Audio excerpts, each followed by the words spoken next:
ক্ষমতায় আসার পরে এই সরকার প্রান্তিক পাড়ের মানুষদের কর্মসংস্থানের কথা ভাবছেন, তাদের রোজগারের কথা ভাবছে।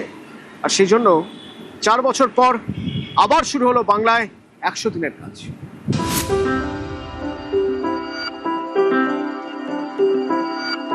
গ্রামীণ অর্থনীতি সিদ্ধারা 100 দিনের কাজ, গ্রামের গরিব খেটে খাওয়া মানুষের রোজগারের বড় ভরসা।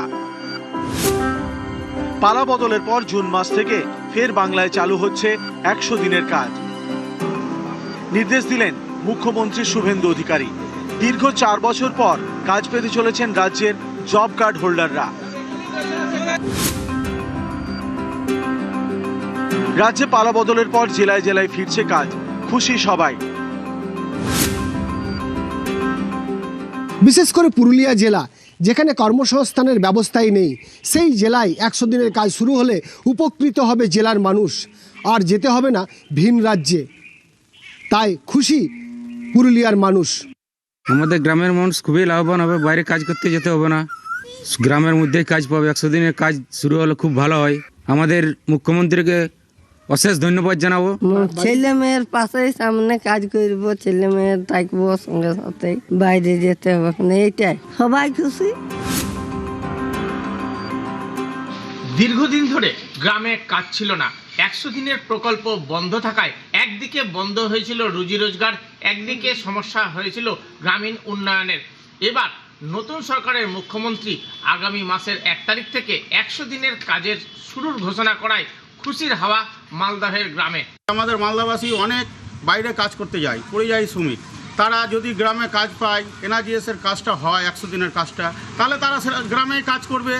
অথচ আগে যে সরকার ছিল তখন কাজ করেছে, কিন্তু অনেকজন টাকা পায়নি কাজ করে, টাকার দুর্নীতি হয়েছে। আবার নতুন করে শুরু হওয়ায় আমাদের গোটা জালালপুর গ্রামবাসী খুব আনন্দিত আছে। 100 দিনের কাজটা হলে ভালো হয়। 100 দিনের কাজটা বন্ধ হয়ে গেছিল, এখন যদি চালু হয় তো আমাদের খুবই ভালো হয়। গরিব মানুষ বাইরে যেতে হবে না, তাহলে এখানে আমরা কাজ টাজ করে খাবো।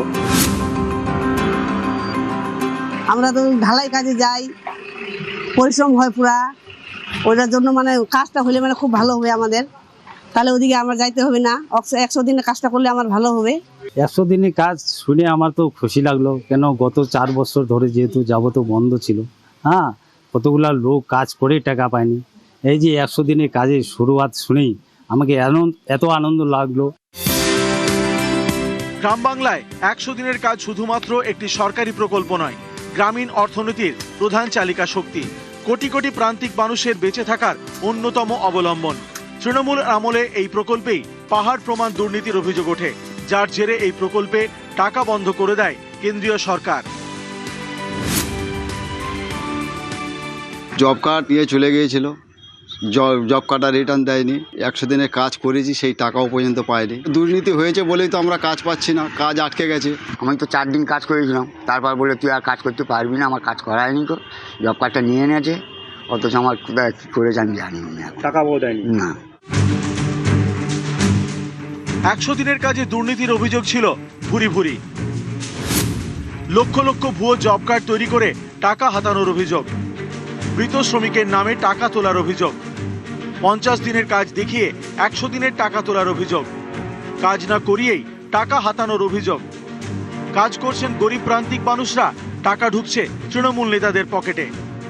আপনারা জব কার্ডে টাকা পেয়েছেন? না, দেয় না আমাদের, নেতারা খেয়ে নিয়েছে। জব কার্ড আমি পাইনি, 5 বছর 6 বছর তারপরে জব কার্ডটা দিয়েছে, টাকা কোনোদিন পাইনি। না, আমরা টাকা পাইনি। আমাদের 18,000-এর মধ্যে 4,000 টাকা দিয়েছে, বাদ বাকি টাকা বাকি আছে। পঞ্চায়েতে গেছি, ব্যাংকে গেছি, টাকা ঢুকলেই দিব, তাই বলে দেয়নি। পালা বদলের বাংলায় শুরু থেকেই দুর্নীতিতে জিরো টলারেন্স বিজেপি সরকারের, এই নিয়ে একাধিক নির্দেশ দিয়েছে পঞ্চায়েত ও গ্রাম উন্নয়ন দপ্তর। 100 দিনের কাজে নতুন করে নথি যাচাই করা হবে, ভোটার তালিকার সঙ্গে উপভোক্তাদের তথ্য মিলিয়ে দেখা হবে, মৃত, স্থানান্তরিত, ভুয়ো ও অনুপস্থিত ভোটারদের চিহ্নিত করতে হবে। এসআইআর খসড়া এবং চূড়ান্ত ভোটার তালিকা থেকে বাদ পড়া নামও খতিয়ে দেখার নির্দেশ। ব্লক ও পঞ্চায়েত স্তরে বিশেষ টিম গঠন করে তালিকা মিলিয়ে দেখার নির্দেশ বিডিওদের। জেলাভিত্তিক চূড়ান্ত উপভোক্তা তালিকা তৈরি করে জেলা শাসকের অনুমোদনের পর তা গ্রামোন্নয়ন দপ্তরে পাঠাতে হবে। অসঙ্গতি ধরা পড়লেই ব্যবস্থা। আগামী 30শে মের মধ্যে তথ্য যাচাই প্রক্রিয়া শেষ করে রিপোর্ট জমা দেওয়ার নির্দেশ জেলা শাসকদের। নিউজ 18 বাংলা।